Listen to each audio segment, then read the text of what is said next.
সংস্কারের এজেন্ডা নিয়ে কথা বলেছি এবং সবথেকে গুরুত্বপূর্ণ যে বিষয়টা যে বাস্তবায়ন কিভাবে হতে পারে সেই বিষয় নিয়ে আমরা গতকালে ঐকমত্য কমিশনে আলাপ উঠিয়েছিলাম এবং আজকে ঐকমত্য কমিশনের সহসভাপতি আলী রিয়াজ স্যার তিনি বাস্তবায়নের পদ্ধতি নিয়েও রাজনৈতিক দলগুলোর সাথে আলোচনা হতে পারে এমন একটা আভাস তিনি দিয়েছেন, কিন্তু এখনও পর্যন্ত তিনি এই আলোচনাটা কিভাবে হতে পারে সেটা সুনির্দিষ্ট করেন নাই।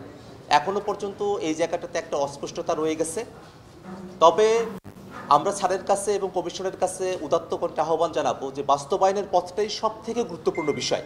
বাস্তবায়নের বিষয়টা নিয়ে যেন রাজনৈতিক দলগুলোর সঙ্গে খোলামেলা পদ্ধতিতে আলোচনা করা হয়, কার্যকারিতার দিকগুলো এবং যে সময়সীমার কথা কমিশনের তরফ থেকে বলা হয়েছিল আমরা সেই সময়সীমাকে প্রত্যাখ্যান করেছি, বরং সেটা যেন ইমিডিয়েটলি ইফেক্টেবল হয় সেরকম ধরনের একটা প্রস্তাবনাই আমাদের তরফ থেকে বলা হয়েছে। আর আজকে সরকারি কর্ম কমিশন, দুদক, নেপাল এবং মহাহিসাব নিরীক্ষকের মতো বিষয়গুলো নিয়ে আলোচনা হয়েছে।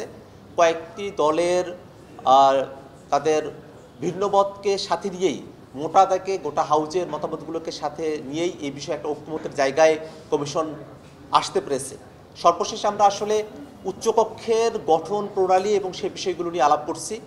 কমিশনের তরফ থেকে 100 সিটের একটা উচ্চকক্ষ, যেটা পিআর পদ্ধতিতে ভোটের অনুপাতে সেখানে প্রতিনিধিরা নির্বাচিত হবেন সে প্রস্তাবনা করা হয়েছে এবং একই সাথে সেই উচ্চকক্ষ সেখানে যে বিলগুলো উত্থাপিত হবে নিম্নকক্ষের বিলগুলো সেগুলো আসলে কত সময় পর্যন্ত সেখানে আটকে থাকতে পারে সে ব্যাপারে 2 মাসের সময়সীমার কথা বলা হয়েছে এবং সংবিধান সংশোধনের ক্ষেত্রে সিম্পল মেজরিটির কথা সেখানে বলা হয়েছে প্রস্তাবে।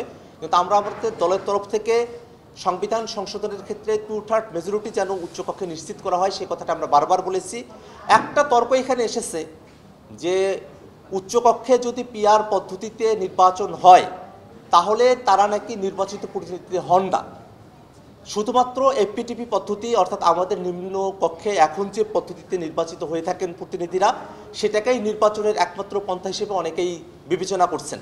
কিন্তু আমাদের বক্তব্য হলো যে গোটা পৃথিবী জুড়েই এই এফপিটিপি এবং পিআর আসলে 2 পদ্ধতিতেই গোটা পৃথিবীতে প্রতিনিধি নির্বাচিত হওয়ার, ইলেক্টেড হওয়ার বিধান রয়েছে, প্র্যাকটিস রয়েছে।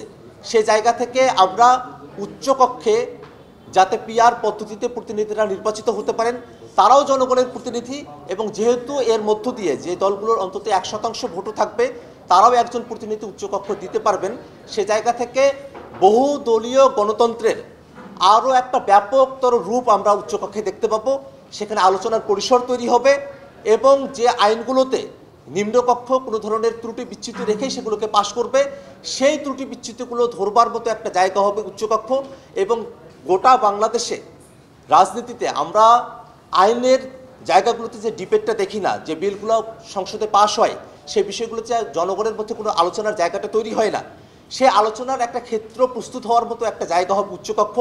সংবিধানকে সংশোধন করার ক্ষেত্রে এক দল যেভাবে পারে সেভাবে সংশোধন করতে পারে নিম্নকক্ষে এখনকার যে ফর্মুলা আছে সে অনুযায়ী, সেটা বরং না হয়ে উচ্চকক্ষে যদি পিআর পদ্ধতিতে প্রতিনিধিরা আসেন যে সংবিধান সংশোধনের বিষয়টাকে আরও আমরা সুরক্ষিত করতে পারি, যাতে এক দলের না হয়ে অনেক দলের এবং জনগণের বেশিরভাগের প্রতিনিধিত্বের মধ্য দিয়েই সংবিধানটাকে আমরা সংশোধন করতে পারি।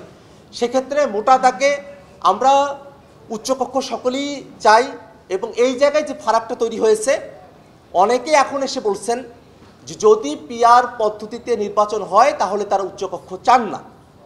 এই জায়গাটাতে এসে এখন প্রস্তাবনা থেমে আছে।